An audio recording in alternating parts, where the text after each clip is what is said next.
Have you ever been afraid that you might accidentally take the mark of the beast? Thankfully, the Bible gives us enough information to make sure that that doesn't happen. Here are 4 steps to make sure that you do not take the mark of the beast. Number 1, you need to make sure that you are saved and that you do not worship any other person or thing besides the one true God. 2 Thessalonians 2 prophesies that a wicked man will come upon the world scene and declare that he is the one true God. Revelation 13 lets us know that he's going to set up an image of himself and demand that people worship it. But the good news is those who are truly saved and written in the Lamb's Book of Life will not worship the beast according to Revelation 13:8. So make sure that you are truly born again. Number 2, you need to love the truth and you need to refuse to delight in wickedness. 2 Thessalonians 2 also says that God himself will send a strong delusion on those that didn't love the truth and delighted in wickedness. This entire time period will be so deceitful that there will be a great falling away. In mockery of God, Satan will establish his own demonic trinity consisting of himself, the Antichrist, and the false prophet. And there will be all kinds of demonic signs, wonders, and miracles like this world has never seen. These miracles will be so convincing that everyone whose name is not written in the Lamb's Book of Life will end up worshiping this demonic trio. But if you're saved and you love the truth, it's guaranteed that you will not fall for the strong delusion. Number 3, we need to have patience, faithfulness, and endurance. Revelation 13:10 says that some people will be killed by the sword and others will be taken into captivity. But we cannot give up the faith when this happens. We know that God is going to avenge the blood of the saints and destroy the wicked Antichrist empire. Revelation 14:13 says that those who die in the Lord at that time will be blessed and rest from their labors. If you follow the first 3 steps, the 4th step will be super easy. And that is, do not receive a mark in or on your forehead or your right hand. As most of you know, this mark will be required to buy and sell. Yet God is so merciful that he's going to warn the entire earth. Revelation 14:9 says that an angel cries out in the sky in a loud voice telling the world this: if anyone worships the beast and its image and receives its mark on their forehead or on their hand, they too will drink the wine of God's fury. So God bless you guys.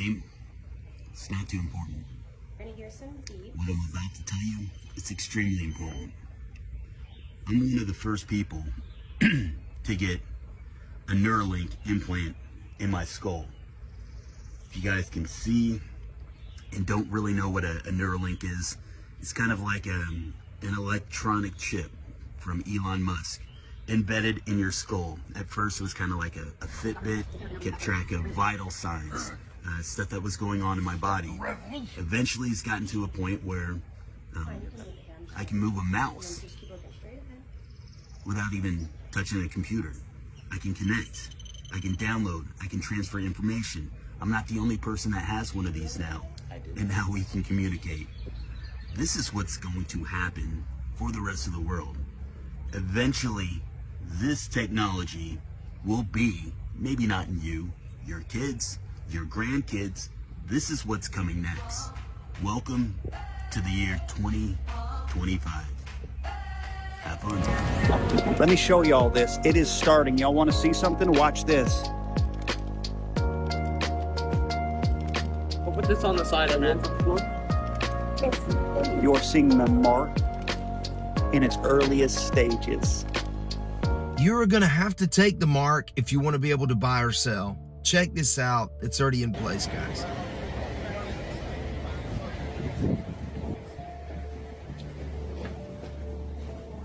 So look at this. You're in London, you're on a business trip, you're staying in Greenwich, and you want to buy some food. So you go into the local Aldi's, like this one, and you think, I'm going to go in here and buy some food so that I can feed myself. And then you approach the barrier, and look,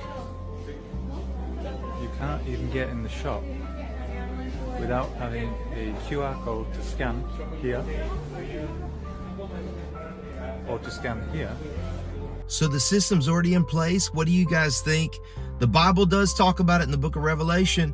You're going to have a mark to be able to buy or sell. And look at this. You cannot even enter the store. You can't even enter.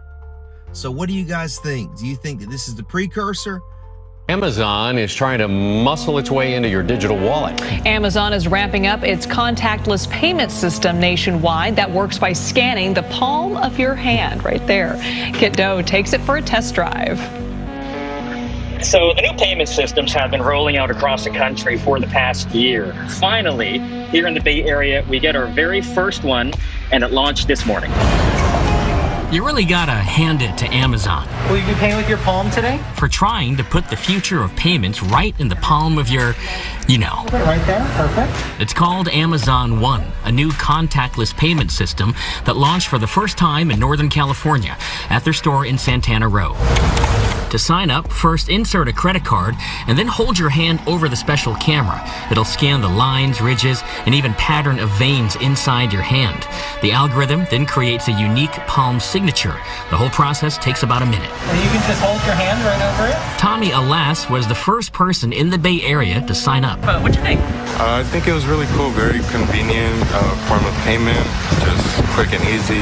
Well, I always forget my credit card or my watch, and now I don't need to remember to bring my palm.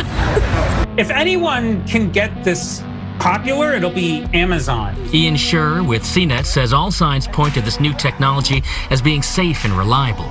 In the past year, the company has rolled out the palm scanners to 60 locations around the country, including mobile ticketing for a concert venue in Denver and a number of Whole Foods locations. But for consumers, old habits die hard. The reality is that a lot of introducing new technology is convincing people to use it. And how much easier is it to use than just pulling out my credit card and paying that way? But we Americans are very hesitant to jump on this stuff. And so I am curious to see whether or not it's really going to end up going anywhere with us, or whether we're going to wait until some other technology comes along. In San Jose, Kit Doe, KPIX5. Did Amazon just release the Mark of the Beast? Check this out, you won't believe it. The Bible says that in the last days, the Antichrist will require everyone to have a mark on their hand or in their forehead. And without this mark, you won't be able to buy, sell, or trade anything. Well, Amazon has just released a brand new contactless payment method. All you have to do is input a device in your hand and hold your hand over the device, and it automatically takes your payment. Is this the beginning of the technology we see the Bible talking about? The truth is, and the reality is, Jesus is coming back very soon. Come on, subscribe now or follow to learn more. Great convenience. You don't have to bring your wallet. Sure. Now in the future, you won't have to bring your ID because they're going to be the arbiters of who's who in the world. So if you want to board an airplane, you just scan the palm of your hand, and allegedly Amazon One then would tell the airline, okay, let Steve on board. Should they really be doing that is some questions that I have. But to get into this also, it's kind of interesting how this works. So later this year, by the end of the year, you'll see it at 500 Whole Foods stores. We've already got airlines testing it out. You've got concert venues testing this out. The technology's good. I mean, it works. But at the same time, it's kind of creepy. So you put your hand up, and it's not just reading the palm of your hand on the surface. It actually is using near-infrared light and looking through your hand and mapping the veins and arteries in your hand, because they're unique. Sure. Then they store that information and keep that, and then that's what gets shared when you go to validate who you are, to prove your identity, to prove how old you are, to prove you have a credit card associated with it, etc. Indeed, and I saw your eyebrow go up when it's like,